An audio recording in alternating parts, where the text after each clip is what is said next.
How's it going, everyone? It's Ben Foggins, Media Corner, back again with a brand new video for today. Welcome back to another movie review, aka After I Saw. This time it's going to be on the 2024 musical drama, and that is Mufasa the Lion King.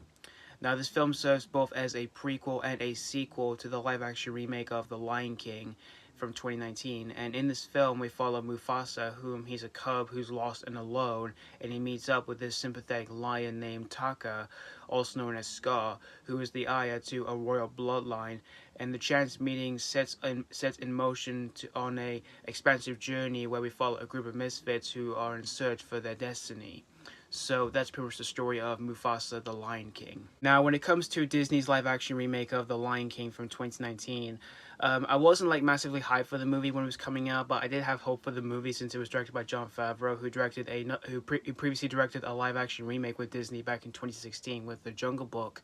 in which that film is by far my favorite when it comes to Disney's live-action remakes. But when I did see his own version of The Lion King in 2019, I thought the movie was just generally just fine, even though it's just technically a shot-for-shot remake of one of Disney's most iconic animated classics.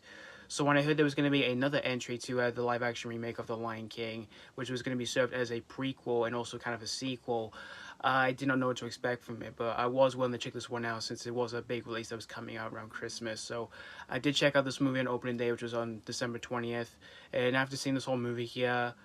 I would say that I do like this one just a little bit more than the live-action remake of The Lion King, but I wouldn't necessarily say this was a great movie, because I legitimately thought I had a decent time here with Mufasa the Lion King. The whole storytelling where we follow Mufasa's history, where we see him being this lost cub, but then to a king, as we all know from the original Lion King movie. There are often times where the story does tend to feel hit or miss for me, but most of the time the story just tends to be really safe and simple here through the whole relationship between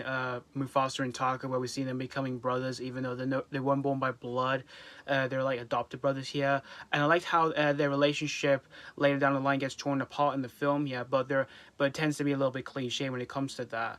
And when it comes to the overall journey between Mufasa and Taka and the other characters in the film, I kind of felt the whole journey here for this film just felt really underwhelming for me when it came to that overall journey, as we do follow them trying to find their destiny in the film here. And there are often times where the film does cut back and forth to Rafiki when he's telling us the story about Mufasa's history, and there are often times where the story does tend to get interrupted by Timon and Pumbaa, where they prevent comic relief in the film here. And I kind of felt that those moments in the film here just felt a little bit irritating, even though I have nothing against Timon and Pumbaa because I love these characters, but I just wish those moments just could have been cut out of the film just to make the film's runtime just a little bit short, because the runtime for the film did feel a bit tad too long here. And when it comes to the voice work in the film here, you've got like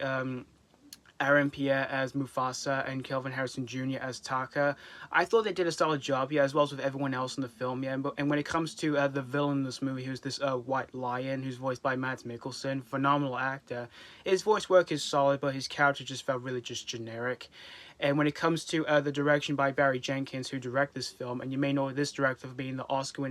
making the Oscar-winning film of 2016 known as Moonlight, which is one of my all-time favorite coming-of-age films. His direction here for this film is pretty solid when it comes to its story, and when it comes to the songs in the film, they're decent, but I wouldn't say they're all as memorable. And when it comes to the visuals in the film, you have like the facial expressions, I would say they are slightly tied a little bit better from the live-action remake of The Lion King, because in that film,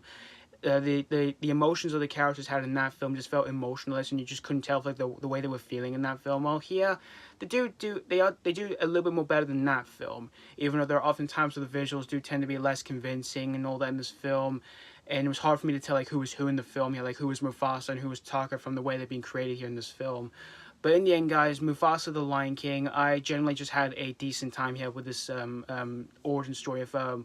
Mufasa himself. But if you're a fan of either the original Lion King, like the animated film, or the live-action remake, I would say you might enjoy this one here. Like I can definitely see that kids will definitely have a really good time with this film here. Parents might be just like me here from the way I felt after I watched this film here. So that's pretty much all I have to say about Mufasa the Lion King. I'm gonna give Mufasa the Lion King 3 out of 5. like I mentioned before, I do think this one is slightly a little bit better than the live action remake of The Lion King. But in all honesty, I just had a decent time here with this origin story of Mufasa's history here. So yeah, thank you guys so much for watching for my AK After I Saw review on Mufasa the Lion King, and let me know what you think of this movie if you've seen this already or if you just recently checked this one out. Did you have a really good time with this one, or was this not your popcorn treat? As always, thank you guys so much for watching, and this has been Foggins Media Corner signing off.